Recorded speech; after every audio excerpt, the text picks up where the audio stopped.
You know, if I've learned anything in my just over 2 decades of being alive, it's that great ideas are almost never perfected on their first try, especially when it comes to gaming. I mean, I just finished reviewing Assassin's Creed 1 on this channel, and it's a damn fact that that series gets a whole lot better with subsequent entries. Well, at least for a while, that is. And that's what I truly believe Singularity is. An amazing concept that for whatever reason never got its chance for a sequel to perfectly machine its rough edges smooth.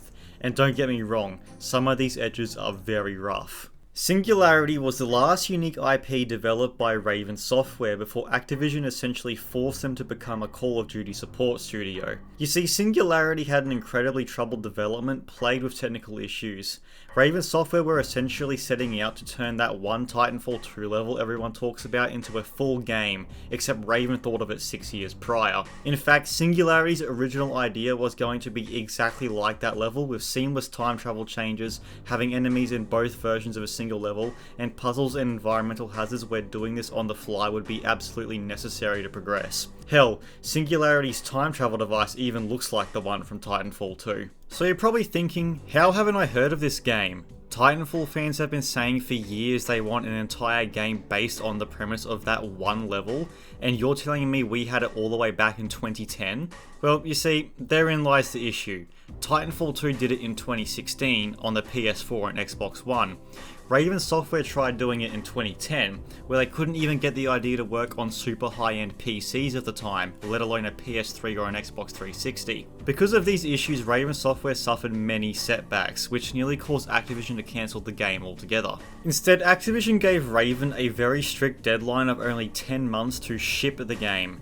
That's not just finished development, that's ship as in get it into people's hands, otherwise the project would be canned altogether. Somehow Raven would manage to pull it off and release what I consider to be a decently competent shooter. And sure, whilst Raven did have to leave a lot of their original vision on the cutting room floor, and you can clearly see which parts of the game were rushed to get the game out, I'd go as far to say that this game is a hidden gem and definitely worth a playthrough. Now, when it comes to Singularity's story, I'm going to be honest, I have no idea what's going on. Not only because this game deals with time travel, with stories of this nature usually being somewhat convoluted, but also because the audio mixing in this game is horrible, and dialogue was so quiet I couldn't really hear a lot of what was being said, and the game had no subtitle options. Ah, good. You're awake. I regret to inform you that Catherine will...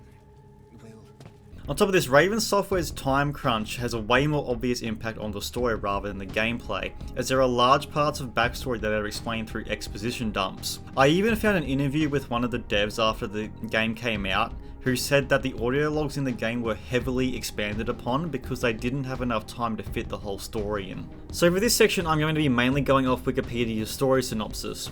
The game begins with us getting an exposition dump on the setting with a cutscene that looks kind of similar to those Call of Duty World at War ones. It basically explains that after America dropped the atomic bombs in World War II, Russia began a nuclear arms race with them. During this arms race, Russia was looking for uranium on an island called Kortorga 12, where they discovered a new element called E99. Upon this discovery, Dr. Viktor Borisov was appointed the leader of research into E99 and pressured to accelerate his research as fast as possible. In 1955, an accident on the island happened, seemingly leaving no survivors and leading Russia to do a massive cover-up. In 2010, a US spy satellite flies over the area and is blinded by a radiation surge. The US, fearing another Chernobyl-level incident has happened and suspicious of Russia's secrecy, send in a reconnaissance team to see what's happened. Your name is Renko and you are a part of that recon team along with your buddy Devlin. Later in the story, you travel back in time to 1955 and save this fella whose name I can't remember. It turns out saving him caused a time anomaly where he goes to complete the research into E99 and establish a world government that he controls. The whole game is you basically trying to stop him from getting what's called the TMD. TMD stands for Time Manipulation Device, and it's the thing on your wrist that looks like the Omnimatrix from Ben 10. The TMD is basically a MacGuffin that's only really used as a plot motivator and is much more interesting in terms of gameplay rather than story. Look, I would talk about this story a lot more, but ultimately it's kind of uninteresting. And don't get me wrong, the premise and setting are very cool, and I get what it was going for, but I mean, this story was probably the worst thing affected by the forced 10-month dev cycle, and maybe I would have been more interested if I could, you know, actually hear what characters were saying. I also felt like the ending just came out of nowhere. I genuinely thought I was only about halfway through the game where suddenly the game gave me a choice on whether to kill the antagonist and save Borisov or vice versa.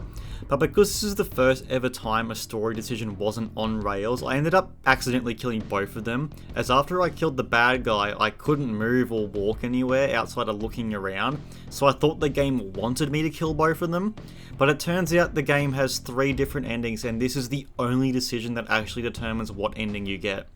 The game also sets up a sequel, but I have a funny feeling we aren't getting that anytime soon.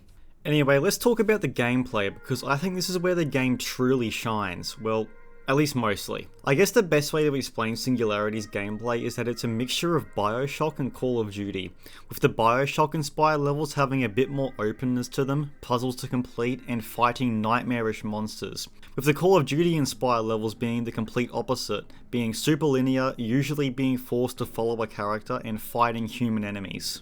These COD-inspired missions are so linear in fact, that Renko even loses his ability to open doors, instead forcing you to wait for whatever character you're meant to be following to open everything for you. Enemy variety in these sections is also kind of lackluster, not just because of a lack of variety, but because if you've played any FPS game over the last 2 decades, you've seen these enemies countless times before. You have your basic grunt soldier that has fuck all health that use a variety of weapons, soldiers holding shields and a pistol that you need to either shoot from behind or at their feet to kill, and soldiers that have a lot of health and a minigun. Whilst I do understand that there are only so many things you can do with normal human enemies, and because of this game's time crunch, they probably didn't have the time to do anything better, so I'm not going to be too harsh on it.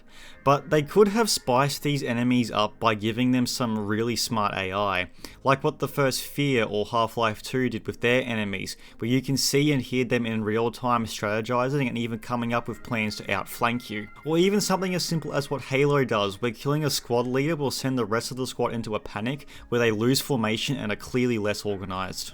Now, like I said, I don't think Raven would have had enough time to do this with their deadline, but I guess my point here is that these sections are pretty boring, and whenever I found myself fighting human enemies, I found myself just turning my brain off and going through the motions without really paying attention to anything, and even forgetting to use the TMD to my advantage, as these sections were pretty easy most of the time. The more Bioshock-inspired levels are definitely where this game comes together, as not only is there more freedom throughout these levels, but the enemies you fight are way more interesting and engaging. Just to go over them very quickly, you have mutants, which essentially behave like zombies, Zeks, which are a lot more agile, being able to jump long distances, climb up walls, and have the ability to travel into another dimension, making them invulnerable to bullets for a short time. There is also a boss fight against a unique kind of Zek, the game calls Zek King. It's a very fun fight and requires you to use your TMD abilities to kill it, making it very engaging. Then we have the Reverse, which behave similar to the zombies, except they are blind, which gives you the option to sneak past them if you want, but to be honest, they aren't that strong, so it's quicker just to shoot them. And they can also vomit on you, giving them a little more range than the mutants. There's also these little fucks called phase ticks that are essentially fast-moving suicide bombers.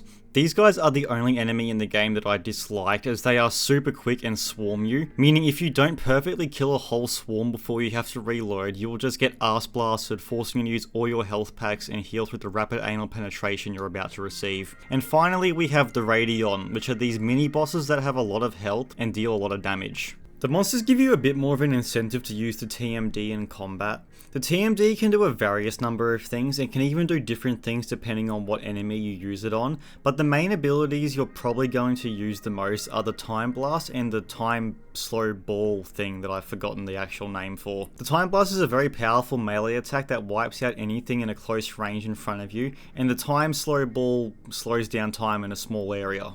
Outside of these two abilities, the TMD can also revert some objects back to a younger state. This is mainly used in puzzles where you have to revert an electrical box to a working state to open a door, or place a crushed box under a garage door, then revert it back to its uncrushed state to jack the door up. The TMD is very cool, but unfortunately, like a lot of things in this game, I feel like the 10-month deadline really stopped it from reaching its full potential.